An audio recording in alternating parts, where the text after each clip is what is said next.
रात होते ही mummy papa के कमरे से चिल्लाने की आवाजें आने लगती थीं। एक बार मैंने सोचा कि मैं जाकर देखती हूँ कि वो दोनों किस बात पर लड़ रहे हैं। मम्मी पापा का कमरा मेरे कमरे के बगल में था और मेरे कमरे में खिड़की लगी हुई थी जो सीधा उन दोनों के कमरे में खुलती थी।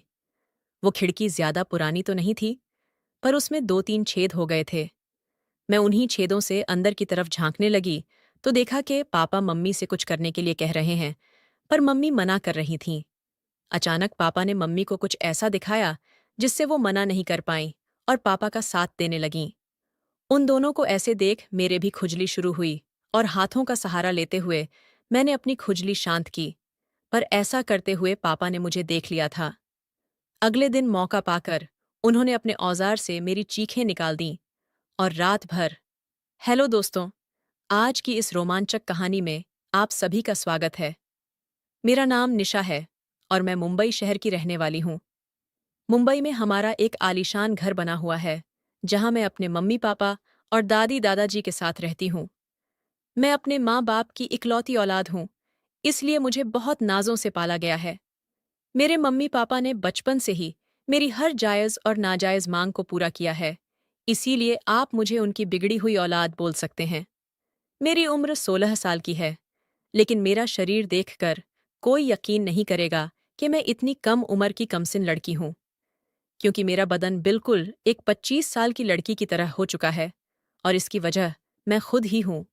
मुझे लेट नाइट पार्टी करने की आदत थी और यही वजह है कि 15 साल की उम्र से ही मुझे वो सब आनंद लेने की आदत पड़ गई थी। जैसा कि मैंने आपको पहले ही बताया था कि मेरा घर बहुत आलीशान है, जिसमें 5-6 कमरे हैं। एक कमरे में मेरे मम्मी पापा रहते हैं, दूसरे कमरे में मेरे दादा और दादी जी रहते हैं, जिनकी उम्र अब बहुत ज्यादा हो गई है, तो वो दोनों अपना ज्यादातर समय अपने कमरे में ही बिताते हैं। तीसरे और सबसे सुंदर कमरे में मैं रहती हूँ। बाकी के कमरे खाली पड़े रहते हैं या जब भी कोई मेहमान आता है तो उनके लिए तैयार कर दिए जाते हैं। अब मैं अपने मम्मी पापा की बात करूं तो मेरे पापा की उम्र 40 साल है और मेरी मम्मी की उम्र 35 साल है। उन दोनों की शादी छोटी उम्र में ही हो गई थी, इसलिए वो दोनों काफी जवान दिखते हैं। मेरे पापा एक बहुत बड़े बिजनेसमैन हैं, जिनका ज्यादातर समय अपने काम में ही निकल जाता है। मेरी मम्मी वैसे तो बहुत जवान और खूबसूरत हैं, पर उनकी सोच पुराने जमाने की है। उनका ज्यादातर वक्त घर के कामों और अपने सास ससुर की सेवा करने में निकल जाता है।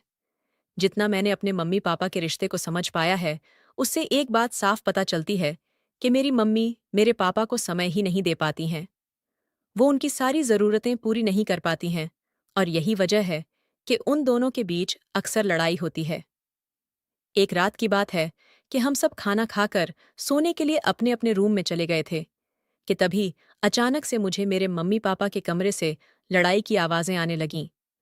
उनका कमरा मेरे कमरे के पास ही था, इसलिए मुझे साफ साफ सुनाई दे रहा था और ये लड़ाई बढ़ती ही जा रही थी। दोस्तों, ऐसा नहीं था कि आज वो पहली बार लड़ाई कर रहे थे, लेकिन मैं फिर भी जानना चाहती थी कि आज किस बात के लिए लड़ाई हो रही है। पहले तो मैंने सोचा कि मैं सीधा मम्मी पापा से जाकर पूछूं, लेकिन फिर बाद में मुझे लगा कि वो दोनों मेरे सामने शर्मिंदा हो जाएंगे, इसीलिए मैंने पूछना उचित नहीं समझा। लेकिन फिर भी मेरे मन में वजह जानने की इच्छा तेज होती गई और जब मुझसे नहीं रहा गया तो मैंने उठकर देखने की कोशिश की। मेरे रूम में एक खिड़की थी जो मम्मी पापा के कमरे में ही खुलती थी। वो खिड़की ज्यादा पुरानी तो नहीं थी, लेकिन फिर भी उसमें 2-3 जगह छेद हो गए थे। अब मैं उसी छेद से उनके कमरे में देखने की कोशिश कर रही थी। पहले तो मुझे कुछ नजर नहीं आया, फिर मैंने अपने कमरे की लाइट बंद कर दी और दोबारा से अपनी आंखें खिड़की के छेद पर टिका दीं। अंदर का नजारा देखते ही मेरे पूरे शरीर में करंट दौड़ गया। मैंने आज से पहले उन दोनों को इस तरह कभी नहीं देखा था। मेरे पापा मेरी मम्मी को कुछ करने के लिए कह रहे थे, लेकिन मम्मी उन्हें बार बार मना कर रही थीं। अब मेरी नज़र तो बस वहीं टिक गई थी और मैं चाहकर भी वहां से अपनी नज़र नहीं हटा पा रही थी। अब वो दोनों कुछ बातें कर रहे थे, लेकिन मेरा ध्यान तो कहीं और ही था। मेरा दिल जोर जोर से धड़क रहा था। थोड़ी देर बाद पापा ने मम्मी को एक चीज दिखाई, जिसे देखकर पहले तो मम्मी गुस्सा हुई और फिर शर्म से अपनी नजरें झुका लीं। अब उन्हें भी कुछ महसूस होने लगा था और फिर उन्होंने इशारे से पापा को अपने पास बुलाया। फिर मेरे पापा और मम्मी कुछ तक वैसे ही रहे जैसे एक पति पत्नी रहते हैं। लगभग 1 से 2 घंटे के बाद मम्मी ने अपने आप को ठीक किया और लाइट बंद करके सोने के लिए लेट गई। अब उनके कमरे में बिल्कुल अंधेरा होने की वजह से मुझे कुछ नहीं दिख रहा था, तो मैं भी अपने बिस्तर पर जाकर लेट गई। इतना सब कुछ देख लेने के बाद मुझे नींद नहीं आ रही थी। मेरी आंखों के सामने वही सब चल रहा था जो कुछ देर पहले मैंने देखा था। मैं सोच रही थी कि काश मेरे पास भी कोई ऐसा होता जो मुझे भी इसी तरह अपने प्यार में डुबा देता। यही सब सोचते सोचते मेरे भी खुजली होने लगी। फिर मैंने पहली बार अपने हाथों का सहारा लिया, क्योंकि इस समय खुजली मिटाने वाला कोई मिलता भी नहीं। पर उस वक्त मुझे ऐसा लगा जैसे कोई मुझे खुजली करते वक्त देख रहा था। मैंने उस बात पर ज्यादा ध्यान नहीं दिया और अपने पुराने किस्सों के बारे में सोचते सोचते मैंने आधा घंटे खुजली की और जब थक के चूर हो गई तो बिना पैंट पहने सो गई। अगली सुबह मम्मी ने आवाज लगाई, निशा, बेटा उठो, सुबह के 7 बज चुके हैं। आज कॉलेज नहीं जाना है क्या? उनकी आवाज सुनकर अचानक से मेरी आंख खुली और मैं सीधा उठकर वॉशरूम चली गई, तो फिर से मेरी आंखों के सामने वही नजारा आने लगा। वो सब सोचते ही खुजली शुरू हो जाती थी। इस बार मैंने हैंड शॉवर की मदद से खुजली शांत की और फिर मुझे अच्छा महसूस हुआ। खैर, जैसे तैसे करके मैं कॉलेज जाने के लिए तैयार हुई और ड्रेस पहनकर बाहर आई तो डाइनिंग टेबल पर मेरा पापा से सामना हुआ। मैं रोज सुबह पापा को गुड मॉर्निंग विश करती थी, तो उस दिन भी मैंने पापा को उसी तरह विश किया और उनकी बगल वाली कुर्सी पर बैठकर नाश्ता करने लगी।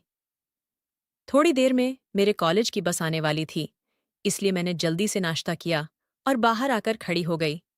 पर आज मेरा पापा को छोड़कर जाने का मन नहीं कर रहा था। कुछ सोच के मैं घर के अंदर आई और बहाना बनाया कि मेरे कॉलेज की बस निकल चुकी है। जब भी मेरी बस छूट जाती थी तो पापा ही मुझे स्कूल छोड़ने जाया करते थे। मेरी बात सुनकर मम्मी बोलीं, निशा, अपने पापा से कह दो, वो तुम्हें स्कूल छोड़ आएंगे। मैं खुशी खुशी पापा के कमरे में गई, फिर और उनसे सारी बात बताई, तो वो मुझे कॉलेज छोड़ने के लिए राजी हो गए। मैंने कहा, पापा जल्दी तैयार हो जाओ, मैं लेट हो रही हूं। तो पापा बोले, तुम स्कूटी निकालो, तब तक मैं शर्ट पहन के आता हूं। मैंने जल्दी से स्कूटी निकाली और बाहर खड़ी होकर पापा का इंतजार करने लगी। पापा अक्सर मुझे कार से कॉलेज छोड़ने जाते थे, लेकिन उस दिन मेरे कहने पर वो मुझे स्कूटी से लेकर जा रहे थे।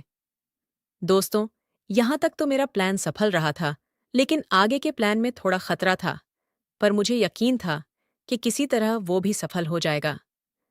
मैं उनके पीछे बैठ गई और फिर हम कॉलेज की तरफ चल दिए। मेरा कॉलेज घर से लगभग 10 किलोमीटर दूर था। घर से कॉलेज के बीच का रास्ता लंबा था और सुबह का वक्त था, तो रोड पूरी तरह सुनसान थी। जब हम घर से 5 किलोमीटर दूर निकल आए तो मैंने पापा से कहा, पापा अब स्कूटी मैं चलाऊंगी, रोड भी सुनसान है तो एक्सीडेंट का खतरा भी नहीं है। तो पापा ने परेशान होकर कहा, हाँ ठीक है, लेकिन हैंडल मैं ही पकड़ूंगा। अब मुझे मेरा प्लान कामयाब होता दिख रहा था। मैंने उनकी बात पर सहमति जता दी। पापा ने गाड़ी साइड में रोककर मुझे अपने आगे बैठाया और मेरी बगल में से अपने दोनों हाथ डालकर हैंडल पकड़ा और धीरे धीरे स्कूटी चलाने लगे। लेकिन अब मेरा ध्यान स्कूटी चलाने पर नहीं था, क्योंकि मेरा इरादा तो कुछ और ही था। इसी तरह मस्ती करते करते मैं कॉलेज पहुंच गई और कॉलेज में पहुंचते ही मैंने फिर से पापा को विश किया। मेरी इन सब हरकतों को देखकर पापा अब थोड़ा सा परेशान हो गए थे, क्योंकि इससे पहले मैंने आज तक ऐसी कोई हरकत नहीं की थी। मुझे कॉलेज छोड़कर पापा वापस घर की तरफ चले गए। कॉलेज में आने के बाद भी मेरे दिमाग में वही सब घूम रहा था। अब मेरा दिल कर रहा था कि मैं पापा के साथ गाड़ी पर ही बैठी रहूं। अब पता नहीं मुझे क्या हो गया था। ऐसा कौन सा तूफान मेरे अंदर उठ रहा था कि मैं अपने पापा के ही साथ ऐसा सब कुछ करने के लिए सोचने लगी थी। खैर, अब आगे बढ़ते हैं। फिर मैं अपने मन की इच्छा और मेरे मन में चल रहे तूफान को लेकर घर पहुंची। उस वक्त लगभग 2 बज रहे थे और घर में दादा दादी के अलावा कोई नहीं था। मम्मी कहीं गई हुई थी और पापा अपने ऑफिस में थे। कॉलेज से आने के बाद मैं वॉशरूम चली गई और फ्रेश होकर बाहर निकली। मैं बहुत थक चुकी थी, इसलिए चुपचाप बेड पर लेट गई और कब मेरी आंख लग गई मुझे पता ही नहीं चला। जब मेरी आंख खुली तो शाम के 5 बजे रहे थे। फिर मैंने नहा धोकर कपड़े पहने और मैंने कपड़े भी उस दिन कुछ अलग दिखने वाले पहने थे। अब पापा के आने का टाइम हो गया था, लेकिन मम्मी का कोई पता नहीं था कि वो कब आएंगी। शाम के 7 बजे किसी ने डोरबेल बजाई तो मैं भाग के गई और दरवाज़ा खोला। मुझे पता था ये पापा के आने का समय है। दरवाज़ा खोलते ही पापा मेरी तरफ देख मुस्कुराए और बोले, बेटा आज तो बहुत स्मार्ट लग रही हो। ये सुनकर मुझे बहुत खुशी हुई, क्योंकि अब मेरा प्लान अपनी कामयाबी के रास्ते पर जा रहा था। घर के अंदर आने के बाद पापा फ्रेश होने के लिए अपने कमरे में चले गए। ऑफिस से आने के बाद पापा तुरंत ही चाय पीते हैं, इसलिए मैं चाय बनाने के लिए किचन में चली गई। थोड़ी देर बाद पापा भी फ्रेश होकर किचन में आ गए और वहीं खड़े होकर इधर उधर की बात करने लगे। मैं पीछे मुड़कर पापा की तरफ देखा तो उनकी नज़र कहीं और ही थी। अब मुझे ऐसा लग रहा था कि मेरे मन की इच्छा पूरी हो जाएगी, और बस मैं ऐसे ही खड़ी रही। चाय बन चुकी थी, इसलिए मैंने पापा को चाय दी और बाथरूम में जाकर खुद को शांत करने लगी। मैं जैसे ही बाथरूम से बाहर निकली, मैंने देखा कि मम्मी आ चुकी हैं। उनको इस वक्त घर में देखकर मुझे बहुत गुस्सा आया, क्योंकि मेरी इच्छा पूरी ही होने वाली थी, पर अब उनके आने के बाद ऐसा कुछ नहीं हो पाएगा। मुझे पापा से अपने मन की इच्छा जाहिर करनी थी, जो मैं मम्मी के सामने बिल्कुल नहीं कर पाऊंगी। पापा भी मम्मी के आने के बाद थोड़ा दुखी हो गए थे, क्योंकि ना तो वो ही कुछ करती थीं और ना ही उन्हें कुछ करने देती थीं। मम्मी ने खाना बनाया और हम सब ने साथ बैठकर खाना खाया। खाना खाने के बाद पापा मुझसे बोल, निशा चलो थोड़ा बाहर घूम कर आते हैं। पापा मुझे लेकर घर के बाहर आ गए। फिर बाहर आकर उनका मूड चेंज हुआ और मुझसे बोले, चलो बेटा आज कोई पिक्चर देख कर आते हैं। कई दिनों से हम बाप बेटी को अकेले में समय नहीं मिल पाया है। तब मुझे पापा पर इतना प्यार आया कि पापा मेरे साथ अकेला रहने की कितनी कोशिश कर रहे हैं। खैर, फिर हम स्कूटी पर सवार होकर एक सिनेमा हॉल में पहुंच गए और रास्ते में ही मम्मी को फोन कर दिया कि हम दोनों पिक्चर देखने जा रहे हैं। सिनेमा हॉल में कोई पुरानी मूवी लगी होने की वजह से ज्यादा भीड़ नहीं थी। पूरे हॉल में लगभग 50 से 60 लोग ही मौजूद थे।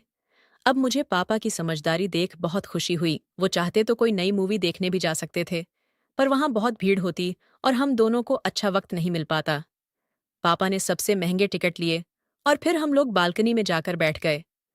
उस समय सब मेरे हिसाब से ही हो रहा था। बालकनी में हमारे अलावा एक पति पत्नी का जोड़ा बैठा हुआ था और वो भी आगे की सीटों पर बैठा हुआ था। अब तो हम दोनों को और भी ज्यादा आराम हो गई। थोड़ी देर बाद पिक्चर शुरू हुई, पर सच कहूं तो मेरा ध्यान मूवी पर था ही नहीं। मेरा पूरा ध्यान पापा की तरफ था और वो भी तिरछी निगाहों से मेरी तरफ देख रहे थे। अब बस इतनी देर थी कि शुरुआत कौन करे। मैं तो पापा का साथ पाने के लिए वैसे ही मरी जा रही थी, और फिर उसी वक्त मुझे ऐसा लगा जैसे मेरे पैर पर किसी जानवर ने काट लिया हो। मैं तुरंत ही उठ खड़ी हुई। पापा ने घबराते हुए पूछा, बेटा क्या हुआ? तो मैंने उन्हें बताया कि मुझे ऐसा लगा जैसे मेरे पैर पर किसी कीड़े ने काट लिया है। पापा बोले, अच्छा कोई बात नहीं, अगर अब की बार कोई कीड़ा काटे तो तुम मेरी सीट पर आ जाना, मैं तुम्हारी वाली सीट पर चला जाऊंगा। उनकी बात सुनकर मैं बैठ गई। फिर 4-5 मिनट बाद मैं फिर से उछलती हुई खड़ी हो गई, लेकिन इस बार मुझे किसी ने काटा नहीं था, बल्कि मैं जानबूझकर खड़ी हुई थी। मुझे इस तरह देखकर पापा हंसते हुए बोले, निशा तुम मेरी सीट पर आ जाओ। मैंने कहा, नहीं पापा, जिस तरह वो कीड़ा मुझे काट रहा है उसी तरह आपको भी काट लेगा। तो पापा बोले कि अच्छा तो तुम एक काम करो, तुम भी मेरी ही सीट पर आ जाओ।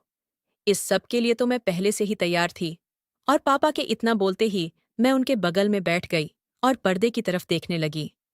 मैं उनके बगल में बैठी हुई बिल्कुल छोटी सी परी की तरह लग रही थी, और वैसे भी मेरी उम्र भी ज्यादा नहीं थी। थोड़ी देर बाद पापा ने मुझे पैसे देते हुए कहा कि फूड काउंटर से कुछ खाने के लिए ले आओ। मैं बाहर आई और ढेर सारी खाने की चीजें ले लीं। जब तक मैं वापस आई मूवी शुरू हो चुकी थी। मैंने पापा के बगल में बैठते हुए कहा, पापा मुझे आपके साथ मूवी देखने में बहुत अच्छा लग रहा है। पापा बोले, 1 मिनट उठो बेटा, मैं तब तक खुद को सेट कर लेता हूँ। अब मुझे अंधेरे में कुछ नहीं दिख रहा था, और फिर जब उन्होंने मुझे बैठने को कहा तो मैं उनके बगल में फिर से बैठ गई। फिर थोड़ी देर बाद मुझे एहसास हुआ कि जो मेरे मन में चल रहा है वही पापा के मन में भी चल रहा था, लेकिन वो कह नहीं रहे थे। फिर हार मानकर मैंने ही पापा को इशारा किया, और पापा मेरे इशारे को समझ गए, और जिस तरह मम्मी पापा का साथ देती हैं उसी तरह आज मैं भी पापा का साथ देने लगी। हम दोनों ने काफ़ी देर तक वहाँ एंजॉय किया। अब हम दोनों बिल्कुल शांत थे और बहुत थक गए थे। फिर 2 घंटे के बाद पिक्चर खत्म हुई और लाइट जलते ही मैंने खुद को ठीक कर लिया। सबके आने के बाद हम दोनों भी हॉल से बाहर निकल आए। बाहर आते ही पापा ने मुझसे पूछा, मूवी कैसी लगी बेटा? मैंने हंसते हुए जवाब दिया, ऐसी मूवी मैंने आज तक नहीं देखी पापा। लेकिन पापा मुझे चलने में बहुत तकलीफ हो रही है। उसके बाद मुस्कुराते हुए पापा ने मुझे अपनी गोद में उठाया और पार्किंग तक ले गए, क्योंकि हमारी गाड़ी वहीं थी। और फिर मैं मुस्कुराती हुई गाड़ी पर बैठ गई। फिर हम घर की तरफ चल पड़े। उस दिन के बाद से अब मेरे पापा मेरा बहुत ख्याल रखते हैं और मैं भी अपने पापा का बहुत ख्याल रखती हूँ। कमेंट करके ज़रूर बताइएगा कि आपको ये कहानी कैसी लगी। आगे ही ऐसी रोमांचक कहानियों के लिए मेरे चैनल को सब्सक्राइब कर लें और बेल आइकन दबाना ना भूलें।